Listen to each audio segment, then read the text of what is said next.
नमस्कार, आपका स्वागत है शिवालिक जर्नल में। मैं हूं अरुणेंद्र कुमार।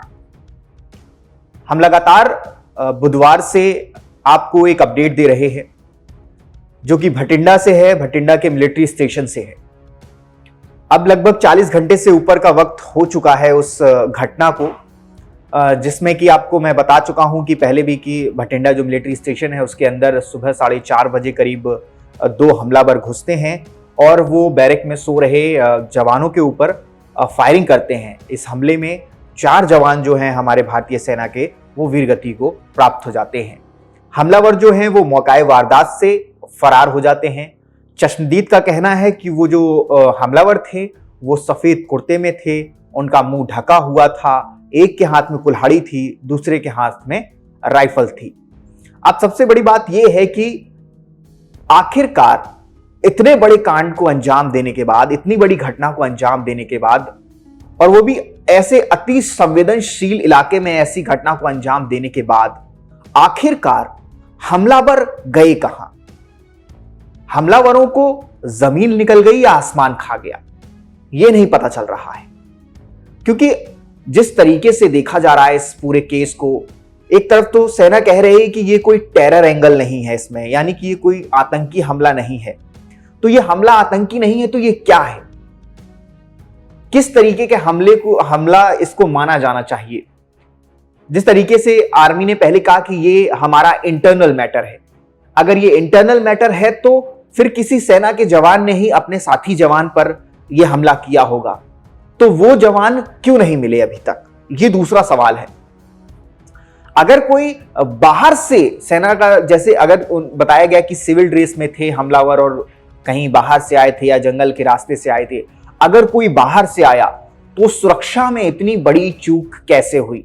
ये कुछ सवाल हैं जो अभी भी बिल्कुल भी अनसुलझे हैं। और सबसे बड़ा सवाल ये भी है इस पूरे मैटर में कि अगर अभी तक हमलावरों की पहचान नहीं हो पाई है कि हमलावर कौन थे, तो सेना या पुलिस ये इतना दावे के साथ कैसे कह सकते हैं कि जो हमलावर थे वो टेररिस्ट नहीं थे या वो कोई टेरर अटैक नहीं था?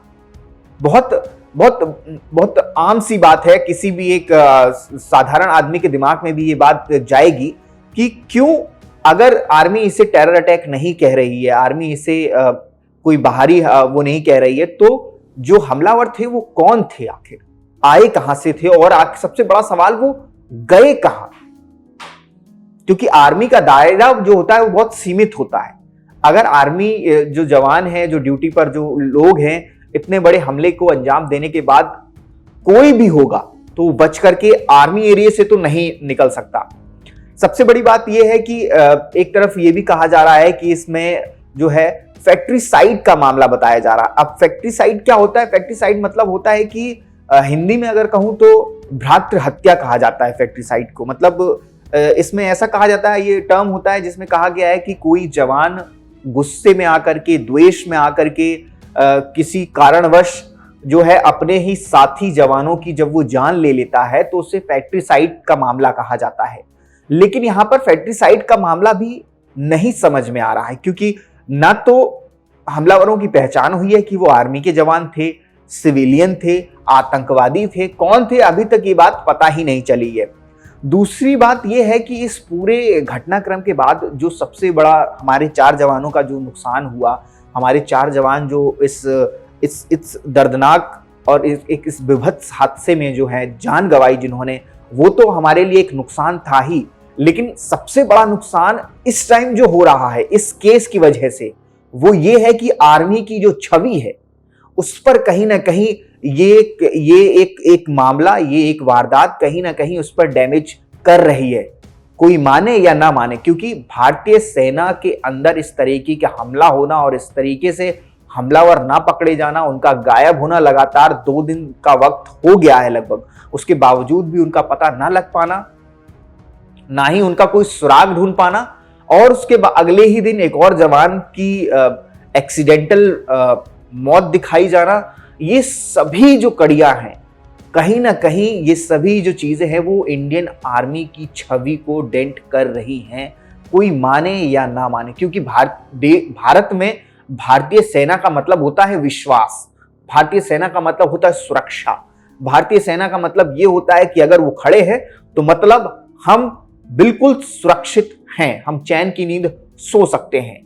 लेकिन जब हमारे जवान ही सुरक्षित नहीं है, उन्हीं को रात में सोते हुए उनकी जान ले ली जा रही है। सबसे बड़ी बात है कि जो हमलावर हैं वो अभी तक पकड़े नहीं गए हैं, वो कैंट में ही कहीं अंदर घूम रहे हैं या मिलिट्री स्टेशन में ही कहीं अंदर हैं, ऐसा कहा जा रहा है।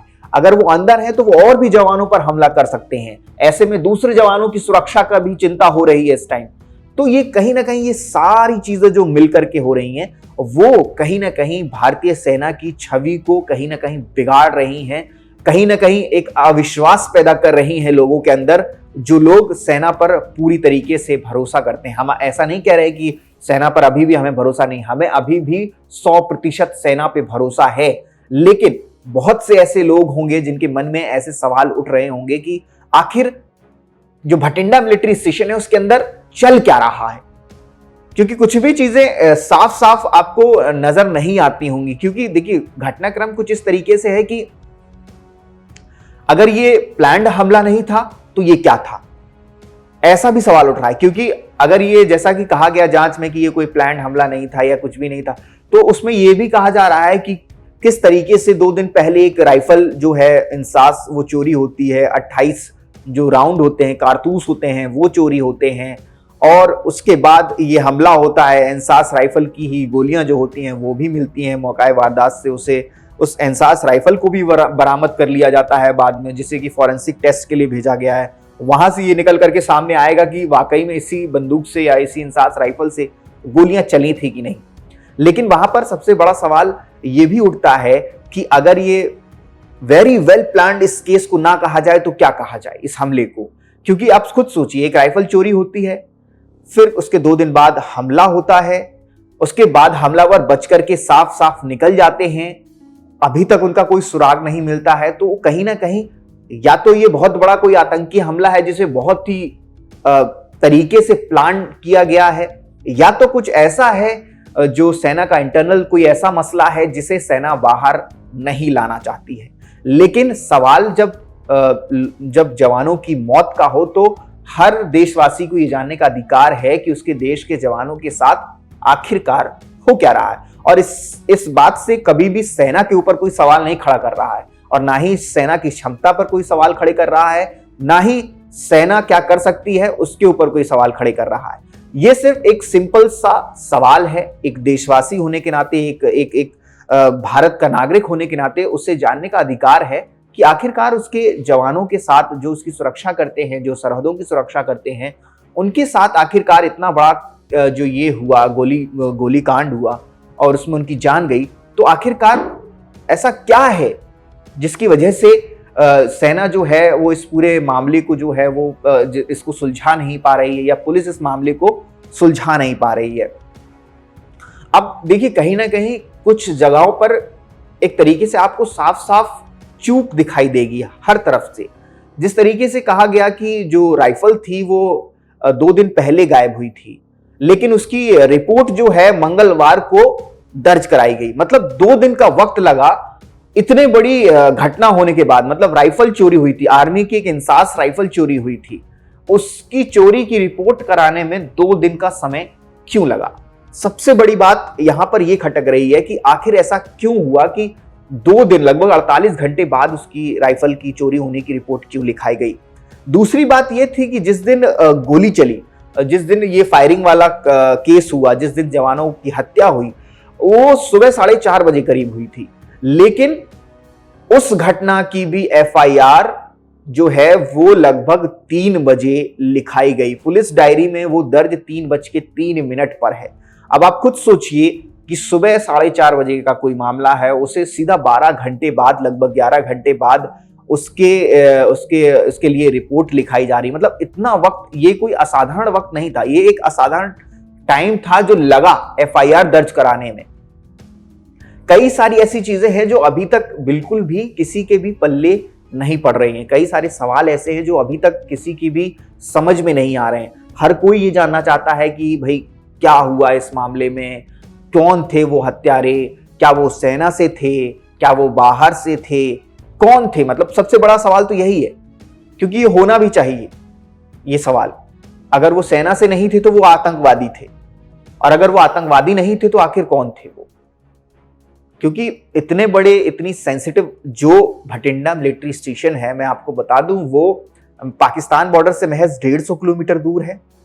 एशिया का सबसे बड़ा जो है वो गोला बारूद का डिपो है। सबसे बड़ी बात आप ये समझिए, अगर वहां पर दो संदिग्ध हथियारों के साथ घूम रहे हैं तो ये बहुत ही चिंता का विषय है।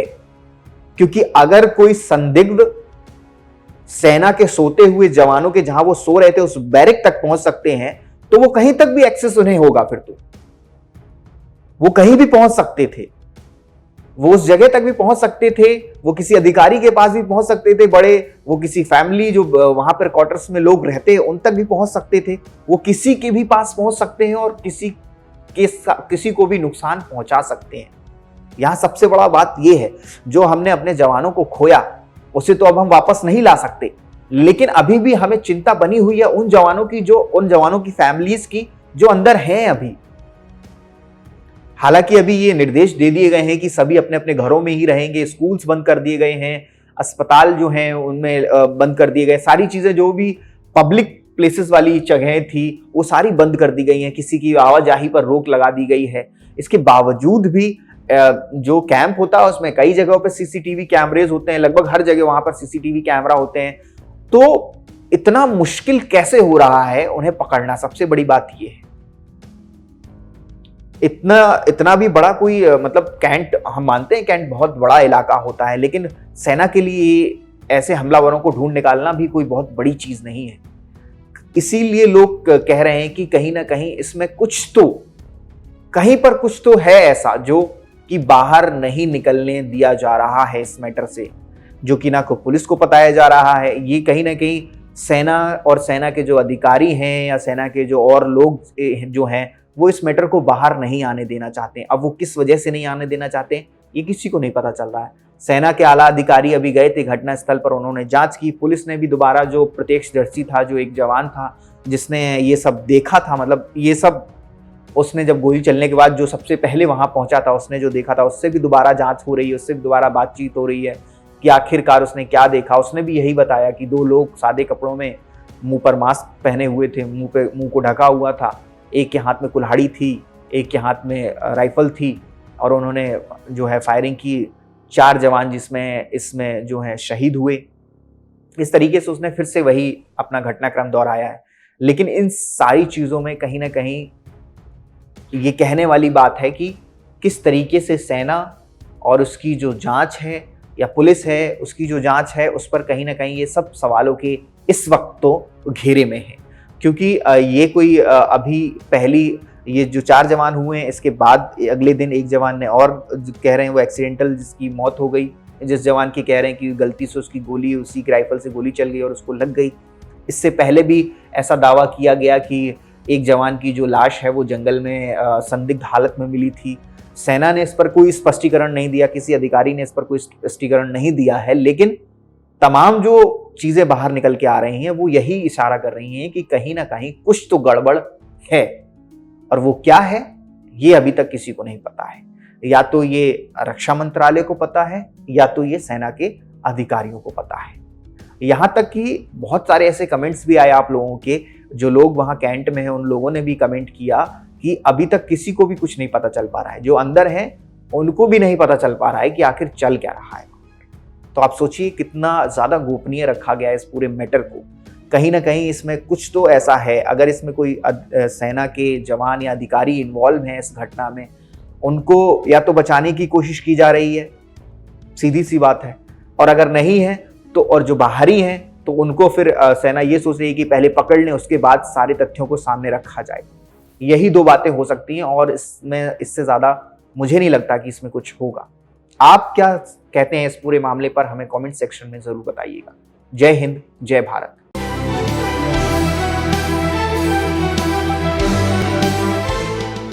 अगर आप ये वीडियो YouTube पर देख रहे हैं तो हमारे चैनल को सब्सक्राइब कर बेल आइकन दबाना ना भूलें। अगर आप हमारी वीडियो को Facebook पर देख रहे हैं तो हमारे पेज को फॉलो और लाइक करना ना भूलें।